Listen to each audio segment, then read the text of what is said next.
Welcome to Macro Magic. I'm Sherry Damaris and I'm with Jonathan Davis. We're actually zooming him in from Florida. He's a proprietor, owner of JP Wood Products, and we actually met at a farmer's market in Florida. And I was so impressed with his woodworking. And I asked him to create some cutting boards for our new website, www.macromagic.com, and I was so excited that he made these beautiful cutting boards for us with our logo etched in the lower right hand corner. So I wanted to talk to you today, Jonathan, to learn more about cutting boards and how to take care of them. Many chefs I know go through them constantly because they crack and break, and I know there's good types of wood to use, and then there's others that you shouldn't use. So I'm so happy you're joining us today from Florida. Thank you, Sharon. I'm glad to be here. Tell us a little bit about how you got started in the woodworking business. Well, it started out kind of as a hobby for me. Growing up, we would, as a family, would make some of our own stuff like furniture and such, and quite frankly, because we couldn't, sometimes money was a little tight, we couldn't afford it, and also what we could afford was not at the quality that would have lasted for as long as we wanted. The sad thing in the furniture industry today is that a lot of the furniture that is being offered doesn't use real wood. It uses a lot of composites, a lot of what's called fiberboard, particle board, and that was one of the things that got me to thinking that we could do better than this. So, and I liked working with wood when I was younger, and as I grew up, started working on my skills a little bit. And after I had graduated from college, I had about a year after I had decided that it's time to start the business, make woodworking a reality. That is so great. And it's interesting you bring up that point that even buildings don't have real wood to them anymore. So, in Macrobiotics especially, we want to use as much natural wood as possible, especially in our cutting boards. So I'm so happy that you're using really great quality woods as well.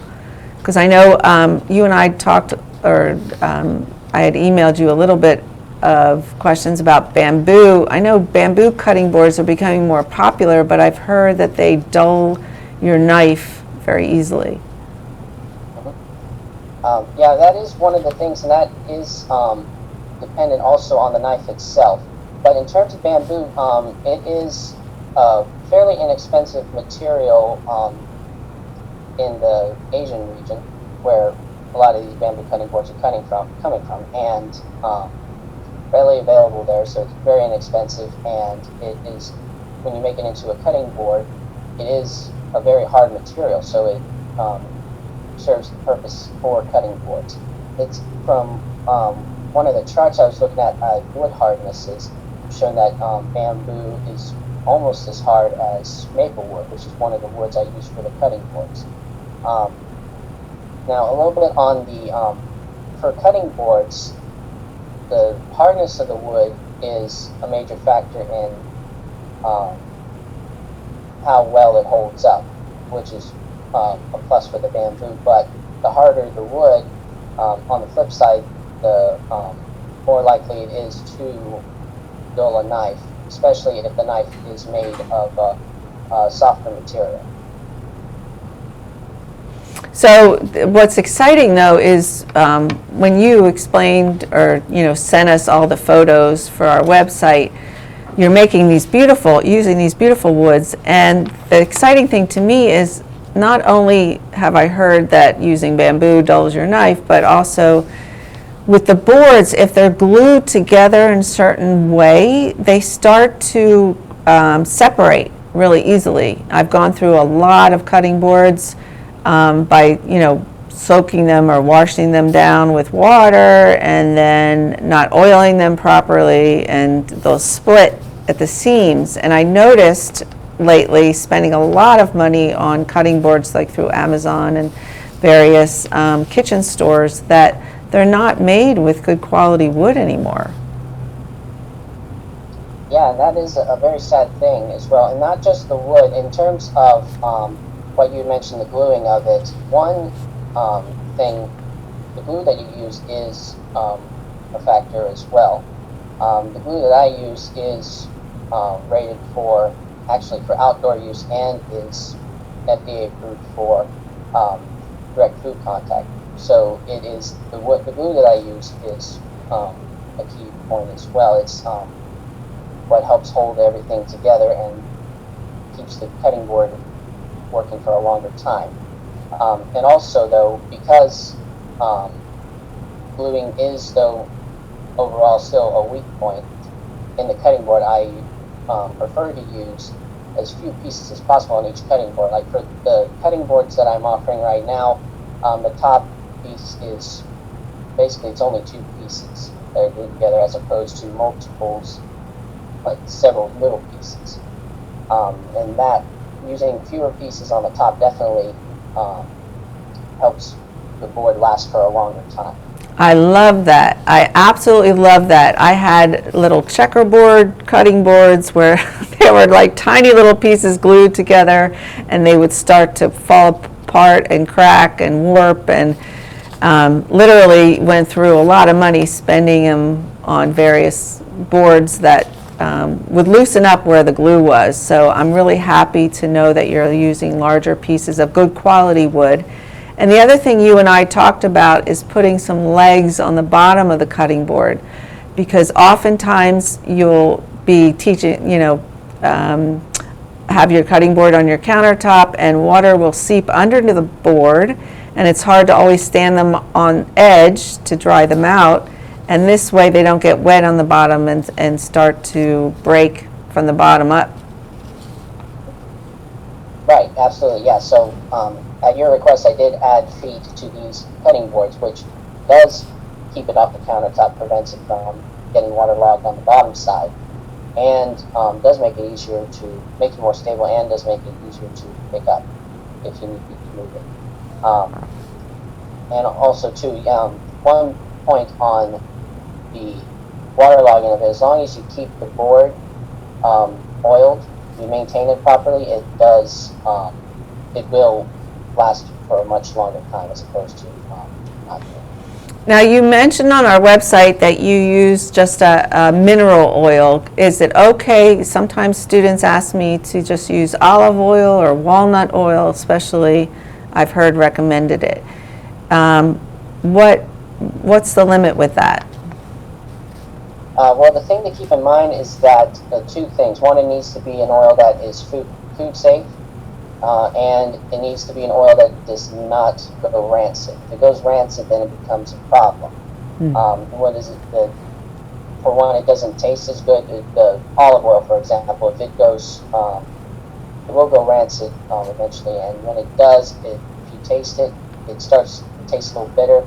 It starts having kind of a not so savory smell to it, and which could create a problem with the cutting board as well. So what I recommend and what I use in the cutting boards is a food grade mineral oil that is approved for direct food contact. With it, it does not go rancid, and that's the key thing. That's very, very good for our viewers to hear, because oftentimes people will use like leftover oil or, just poor quality oil on their boards. And I think it's important too, if you're cutting fish or meat or somebody else is using your cutting board in the household, that you keep your cutting board separate, because with foodborne bacteria, especially with fish or animal food, it could go rancid as well, correct? Yes, that's correct. So so it is recommended that if you have separate cutting boards for doing like meat versus doing cutting up produce, to prevent that cross contamination there. And the key thing again is the maintaining the cutting board. Can't stress that enough, especially for the wooden cutting boards. The cutting board oil you want to apply at least, I would say at least once every 1 to 3 months, depending on how often you use it. And it's a double factor there because it not only does it keep the wood from drying out, which allows the board to last for a much longer time, but it also does seal the wood to prevent food juices from getting into the grains of the wood. So that's a very important detail. Yeah, and as a chef, I always oil, when I oil my boards, I also oil my wooden bowls and wooden ladles and spoons too, because they tend to crack as well when they dry out.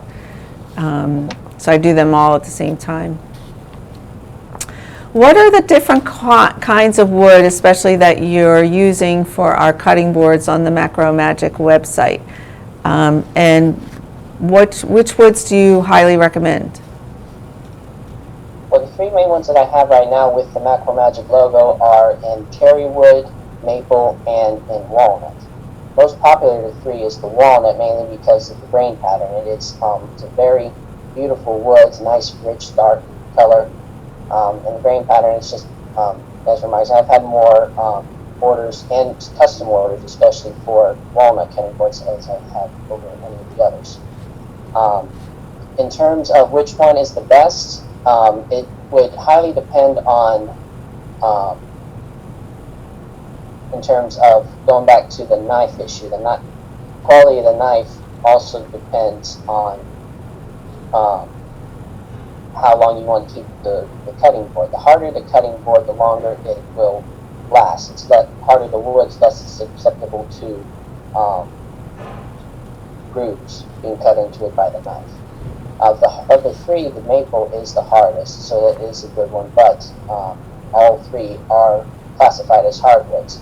The cherry and the walnut, not quite as hard as the maple, but they are still very good. As long as you keep them well maintained, all 3 will last for a very long time, regardless of which one you get. So it's more like the color you like and the aesthetics of it.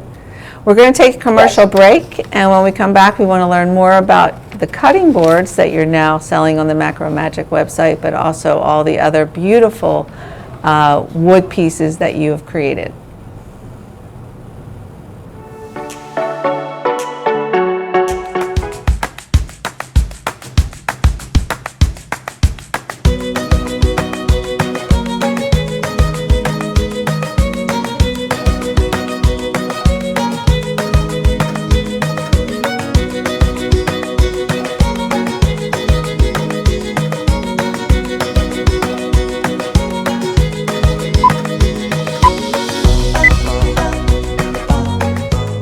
Guess what it is? It's Mount Laurel, New Jersey. It's RBN Television, and you know that it's time for Moy's Coffee. We love our new home. Lots of windows, great light. But the birds.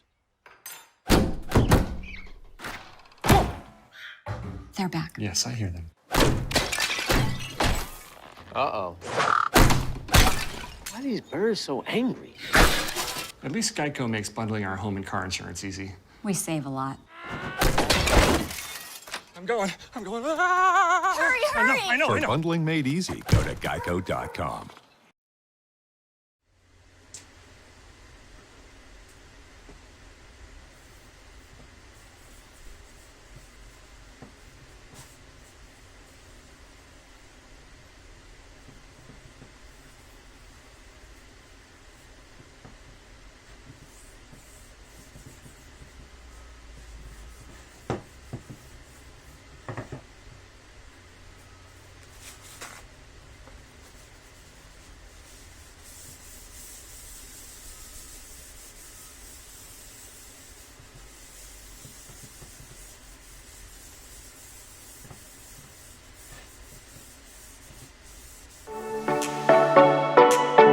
Back. I'm Sherry Damaris with Macro Magic, and I have Jonathan Davis zooming in from Florida, and we're talking about cutting boards. And recently he's designed these beautiful cutting boards for our Macro Magic website. And we're talking about different quality woods, but we were so thankful that you sent us the video of how to oil the boards, so that was very clear. And we're showing you a bunch of other products that you build out of wood. I was particularly impressed with your spice racks. I thought they were really clever. They sort of look like steps going up where you can place your spice jars and bottles, as well as bookcases and Lazy Susans, which are great for condiment trays. In Macrobiotics, we use a lot of condiments on our rice, like roasted nuts and seeds and gamasio and things like that. So the Lazy Susans are a really nice addition as well. Tell us a little bit about your other products. Well, like you mentioned, I do make Lazy Susans, and that has been for the past few years my best-selling item overall. And it's really something that was popular back in the middle of the 1900s, and it is starting to have a comeback today, mainly because of the utility of it. It's a highly functional piece as well. So what it is, and the secret behind a good Lazy Susan is the hardware underneath. The whole function of the Lazy Susan is to spin, which helps to keep the items on it organized and easy to get to at the same time. So if, like, say you wanted the pepper that's on the opposite side of the Lazy Susan, all you gotta do is spin it around and it's within easy reach. And would you be willing, we haven't talked about this yet, but putting the Macro Magic logo on the spice racks and the Lazy Susans, because I think cooking students would really enjoy the Lazy Susans and spice racks.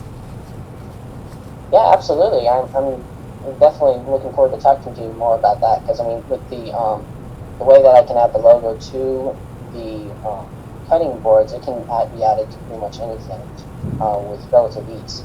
And yeah, like you mentioned, the Lazy Susans and the spice racks, both, they are great for the cooking and for keeping spices organized. And there's an interesting thing about the spice racks that before I made it into an actual spice rack, it was actually a customer request from a fellow vendor at the farmer's market. One of the vendors had specializes in like vegan juices and other food products, and they wanted a little stair step to display their juices on, and they commissioned me to make something of that design for them. And after that, I was like, oh, this seems like a good idea. So I made a few more, put them up on my website online, and they just took off from there. It's a very handy and functional and beautiful item at the same time. Hard to beat. Yeah, I think you can stick them even in a cabinet. Like, I don't know about some of you, but I have a whole cabinet shelf of spices. You got to pick up each jar to read the label. And this way, as they're tiered, you can just even put the rack, in a really pretty cabinet, or have it out on your shelf and have all the spices, visible, so you can easily pick out what you need. And then, like I said, the Lazy Susan for the condiment tray is wonderful if you have guests, because it spins and you can pick out your condiment, or spin it around for the different people sitting at the table. What other products are you thinking of developing as we work together? I think this is like an endless partnership, because there's so many great wood products that complement Macrobiotics, cooking and lifestyle. Yeah, absolutely. I mean, when it comes to the products that could be made, sky's the limit on that. So currently, right now, though, besides the cutting boards, I've also been looking to do more on the furniture side, because the small bookcases that I offer on my website have been a very popular item as well. I've had several customer requests for even larger pieces. So the trick on there is, in terms of selling items online, is getting it to the customer. So what I'm developing is kits that can be easily assembled for bookcases, and also folding bookcases is going to become a reality very soon. I just finished a prototype of that I will be showcasing on the website and through the social media within the week. Yeah, and so many macrobiotic students have so many books that they hold on to, cookbooks and regular philosophy books. So I think that would be a great piece of furniture. And shoe racks, I think, are another highly sought after piece of furniture in macrobiotics, because we oftentimes take our shoes off when we go into our houses. So that's another piece of furniture I think that would be really helpful for macrobiotic students and practitioners. Yes, absolutely. That is definitely a good item to have. And also, there is one other item I wanted to mention. Is one that I had built custom in the past is a little kitchen island cart for food prep that actually has a nice hardwood cutting board top on it. That's another thing that is being developed, and that I think would definitely be something that you should be interested in.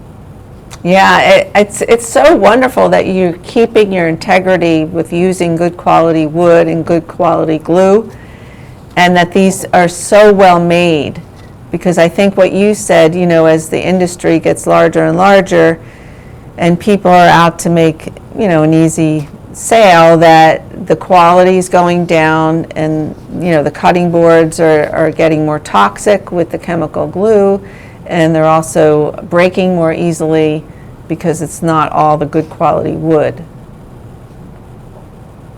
Yeah, and it is an unfortunate thing. Cost is a major factor, though, in manufacturing of most any goods, and even in houses too. There's a lot of particle board being used, other materials that really are not up to snuff on what's needed in terms of quality, just for holding up the wear and tear of life in general. And yeah, so I take pride in working with solid wood in everything I do. No particle board at all. Yeah, it's so important, because not only do we teach cooking, but lifestyle suggestions for regaining your health, or wear more cotton clothes, use more natural products in your house, keep healthy plants in the rooms to clean the air. So these good quality wood products are so important, to have, especially in your cutting board, because your vegetables, your food is touching that board, and you don't want any chemicals or toxins in the board itself.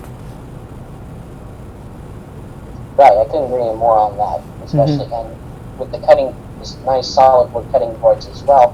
It also gives a natural beauty to the environment you're working in as well. Because I use real wood, I make everything out of real wood. The grain pattern is as unique as your fingerprint. It's different on every piece. That way you can tell which one is yours if you have a bunch of others. Nice. How, Jonathan, how can people reach you, and can they give you new ideas? Like, are you open to creating something out of good quality wood for them if they contact you and reach out to you? Yes, absolutely. Yeah, so the main website is jpdwoodproducts.com, and I am accepting custom requests for items as well, and that's the main thing that helps for developing of new products is accepting custom requests, and it also allows the customer to be able to get exactly what they want. And especially, and even with spice racks too, I have standard sizes that I offer, but if a customer wants something a specific size to go in a cabinet, like say for example, then they can reach out to me, let me know, and then I can help them out with that. Yeah, and I know we currently sell your cutting boards on our website. We hope to sell your spice racks and your Lazy Susans. With the cutting boards, I did request a smaller version, a 12 by 12, simply because they're easier to pick up and scrape off, rinse off. But some people like them much larger. So are you open to making them custom made in terms of the dimensions? Yes, absolutely. I've made several custom cutting board sizes in the past. And in terms of the size that you were asking about, the 4x12, that is something that I can make into a standard item as well. I just need to work out the details with you on that specifically. But before I did this size cutting board, the standard size with the Macro Magic is 12 inch by 15 inch. I did start out with smaller ones as well. I had the very first one I ever did, I think it was a little like 4 by 5 inch board.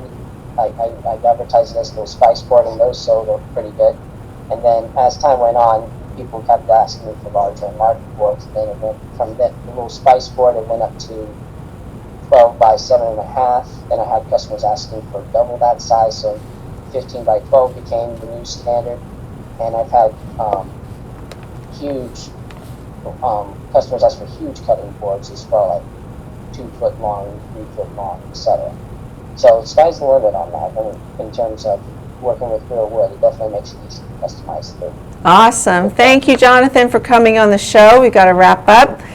What you said was really important about using natural quality woods, and we look forward to working with you in the future and making more suggestions for products that would help our viewers. Thank you, viewers, for listening. Make sure to join us each week and visit our website, www.macromagic.com. In the store section, you'll see Jonathan's cutting boards, custom made with the label Macro Magic, and some real exciting new products to come. See you next time.